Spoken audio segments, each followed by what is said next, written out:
menyanyikan lagu Garuda Pancasila.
Belajar pelajaran bahasa Indonesia dan IPA. Di sini kita akan belajar 2 kelas. Nah, untuk kelas 3-nya coba amati gambar hewan di dinding sama amati tanaman yang ada di depan. Untuk yang kelas 5-nya, di sini kita akan belajar tentang unsur intrinsik. Nah, di situ di buku kalian dilihat. Di situ ada sebuah cerita tentang petani yang baik hati. Dibaca dulu ceritanya, baru nanti Ibu akan menjelaskan apa itu unsur intrinsik. Untuk yang kelas 5, kita di sini akan mempelajari tentang intrinsik cerita. Tujuan pembelajaran kita kali ini yaitu membaca cerita tentang keluarga hewan di kebun. Nah, situ melalui diskusi kelompok, siswa dapat menjelaskan dan membandingkan keterkaitan antar unsur intrinsik dalam cerita secara logis. Memahami isi cerita, siswa dapat mengevaluasi pesan, karakter tokoh, dan alur cerita berdasarkan pendapat pribadi yang disertai alasan. Terus tugas individunya dapat menciptakan cerita pendek sederhana yang memuat unsur intrinsik secara kreatif dan runtuh.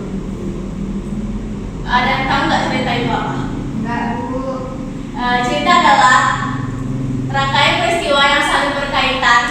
Cerita biasa berbentuk dongeng, fabel, legenda, cerita rakyat, dan lain-lain. Cerita dapat memberikan hiburan dan pesan moral. Unsur cerita itu ada 2, unsur intrinsik dan unsur ekstrinsik. Yang pertama ada unsur ekstrinsik, yaitu hal-hal di luar cerita yang ikut mempengaruhi isi cerita. Contohnya adalah latar belakang, pengarang, budaya, dan nilai. Yang kedua ada unsur intrinsik, adalah unsur-unsur yang membangun cerita dari dalam cerita. Tanpa unsur intrinsik sebuah cerita tidak akan lengkap. Di sini ada macam-macam unsur intrinsik. Yang pertama ada tema, kedua tokoh atau penokoh, yang ketiga alur, yang keempat latar, yang selanjutnya ada sudut pandang, terus ada amanat. Nah, yang pertama tema. Tema adalah pokok pikiran atau gagasan utama dalam cerita. Contohnya itu ada persahabatan, keberanian, kejujuran, dan kerjasama. Yang kedua ada tokoh atau penokoh. Tokoh atau penokoh dalam cerita, tokoh itu adalah peran. Kalau penokoh itu adalah wataknya atau sifat dari penokoh itu. Jenis tokoh itu bisa tokoh utama dan tokoh pembantu atau peran ketiga. Contoh watak itu perilaku baik, buruk, pemberani. Terus yang ketiga ada alur. Alur ada 3 sebenarnya. Di sini ada tahapan alurnya, yaitu pengenalan, muncul masalah, puncak masalah, serta penyelesaian masalah. Jenis alur itu ada alur maju, alur mundur, dan alur campuran. Yaitu perpaduan antara alur maju dan alur mundur. Terus ada latar. Latar adalah tempat, waktu, suasana dalam cerita. Contohnya latar itu latar tempat sekolah, rumah, hutan. Kalau latar waktu itu pagi, siang, malam. Kalau latar suasana itu sedih, gembira, dan menegangkan. Kemudian yang kelima ada sudut pandang. Sudut pandang adalah cara pengarang mencerita kisahnya. Contoh sudut pandang yaitu orang pertama aku dan orang ketiga dia. Terus ada yang keenam amanat. Amanat itu adalah sebuah pesan dari pengarang yang untuk dipelajari atau disampaikan penulis kepada pembaca. Contoh amanat itu jangan mudah menyerah, jangan mencuri. Selanjutnya ada kesimpulan. Unsur implisit cerita merupakan unsur-unsur yang membangun sebuah cerita dari dalam hingga cerita menjadi utuh dan menarik untuk dibaca. Unsur implisit terdiri atas tema, tokoh, penokoh, alur, latar, sudut pandang, dan amanat. Dengan mempelajari unsur implisit, kita dapat memahami isi cerita dengan lebih baik, mengetahui pesan yang disampaikan penulis, serta mampu menceritakan kembali isi cerita secara runtut. Pembelajaran unsur intrinsik juga membantu meningkatkan kemampuan membaca, berpikir kritis, dan menumbuhkan nilai-nilai positif yang terdapat dalam cerita. Nah, tadi apa saja macam-macam unsur intrinsik? Ada tokoh, penokohan, Ya. amanat, latar, alur, dan tema, Bu. Ya. Baiklah, di sini karena kalian sudah tahu apa saja macam-macam unsur intrinsik, di sini langsung saja Ibu kasih LKPD-nya. Di sini kan ada, tadi Ibu sudah menjelaskan apa definisi atau pengertian dari tokoh, terus tema, amanat. Nah, nanti di sini kayak mencocokkan gitu, yang mana sesuai dengan pengertiannya gitu. Nanti tokoh pengertiannya apa dicari, nanti sebelahnya nanti digarisin. Terus itu yang sebelahnya di sini dia ada sebuah cerita nih. Tadi kan kita bilang ya.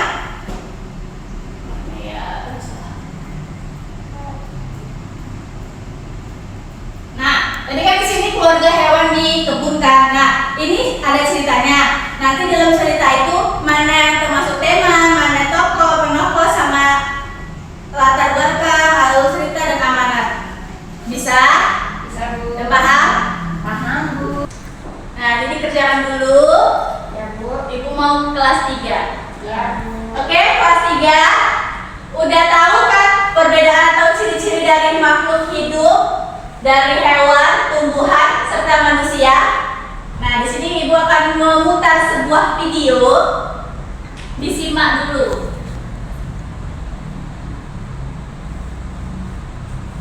Boleh di-skip dulu kan aku mau. Oke, kelas 3. Perhatikan video ini. Nanti Ibu tanya. Hai kawan-kawan, apakah kalian pernah merasa lapar? Saat merasa lapar, itu tandanya kita membutuhkan makanan. Sama seperti Bolt yang sedang kelaparan nih. Bolt, ada donat tuh di meja. Nah kawan, membutuhkan makanan merupakan salah satu ciri-ciri makhluk hidup. Apa sih yang dimaksud dengan makhluk hidup? Dan ciri-ciri lainnya apa saja ya? Kita simak yuk penjelasan berikut ini.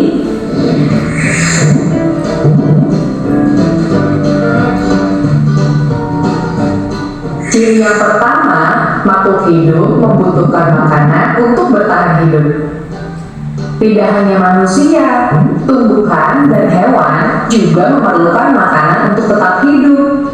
Makanan hewan biasanya berasal dari tumbuhan atau berasal dari hewan lain.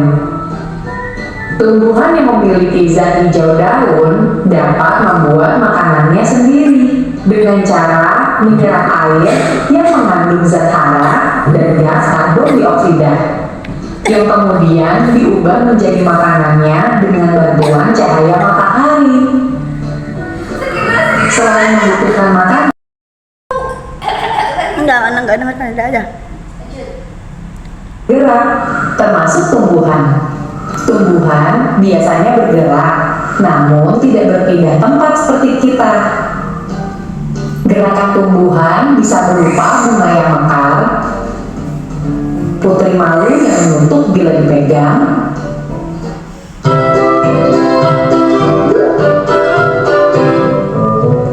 atau tunas daun dan batang yang tumbuh bergerak ke arah cahaya. Makhluk hidup bergerak untuk mendapatkan makanan dan menghindari musuh. Ada yang menggunakan kaki seperti manusia dan kerbau, ada yang menggunakan sirip seperti ikan, ada juga yang menggunakan perut seperti cacing, dan sayap seperti burung supaya bisa terbang. Seluruh makhluk hidup pasti bertumbuh. Kita juga bertumbuh dari bayi hingga anak-anak sampai dewasa. Pertumbuhan manusia dapat ditandai dari tinggi dan berat badannya yang semakin bertambah. Sedangkan tumbuhan yang mengalami pertumbuhan dapat dilihat dari batangnya yang semakin tinggi dan daun yang semakin banyak. Begitu juga dengan hewan. Anak bebek yang baru menetas, bila kita perhatikan selama 1 minggu, 2 minggu, 3 minggu, dan seterusnya, akan tumbuh semakin besar, berat, dan tingginya juga akan semakin bertambah, hingga berukuran sama seperti induknya. Itu dia 5 ciri-ciri dan kebutuhan makhluk hidup. Kita belajar bersama lagi di video berikutnya ya kawan-kawan. Sampai jumpa. Nah, dari video pembelajaran kita kali ini, coba apa-apa saja ciri-ciri makhluk hidup. Yang pertama, Bernapas. Yang kedua, bergerak. Yang ketiga, memerlukan makanan. Ya. Yang keempat, tumbuh dan berkembang. Yang kelima, berkembang biak. ya betul. Ya, benar sekali. Dari ciri-cirinya itu ada berkembang, bergerak, bernapas, tumbuh, dan lain-lain. Nah, sekarang di sini Ibu punya KPD. Nah, di sini ada gambar singa, kodok atau kata sama kupu-kupu. Di sini kalian menulis gimana cara hewan singa ini bergerak, terus hewan kodok apa kata ini bergerak, serta kupu-kupu ini bergerak. Terus itu kemudian di sini ada tugas kelompoknya. Di sini kalian menggambarkan serta menulis ciri-cirinya. Misalnya kalian gambar burung, tulislah ciri-ciri bergerak burung itu gimana, terus berkembang burung itu gimana, kelima-lima ciri-ciri tadi itu. Paham? Paham, Bu. Jadi untuk kelas kelas 5 udah siap? Belum, Bu. Oke, lanjut dulu ya. Ya, Bu. Nah, Dah. Bu, udah siap, Bu. udah siap. Kalau kelas 5 ini udah siap belum? Sudah, Bu. Nah, yang sudah siap, baik kelas 5 maupun kelas 3-nya dikumpulkan. Siap, Bu. Kita akan menutup pembelajaran hari ini.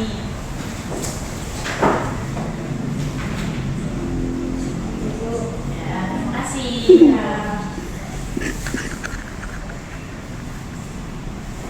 Nah, untuk mengingat kembali pelajarannya dari kelas 5 dulu. Apa tadi ciri-ciri? Kok ciri-ciri sih? Apa tadi unsur-unsur dari intrinsik? Ada tokoh, Bu, amanat, latar, alur, tema, sudut pandang, Bu. Ya, diingat ya. Terus yang itu tiganya apa-apa aja ciri-ciri makhluk hidup? Bernapas, bergerak, baru memerlukan makanan, tumbuh dan berkembang. Terus itu mulia, sama satu lagi peka terhadap rangsang. Ya, itu diingat ya. Ya, Bu. Oke. Kita akhiri pembelajaran kali ini. Sebelum kita mengakhiri pembelajaran, alangkah baiknya kita berdoa kembali menurut agama dan kepercayaan kita masing-masing. Doa dimulai. Doa selesai. Terima kasih atas partisipasinya pembelajaran kali ini. Hati-hati di jalan. Ibu akhiri, assalamualaikum warahmatullahi wabarakatuh. Waalaikumsalam.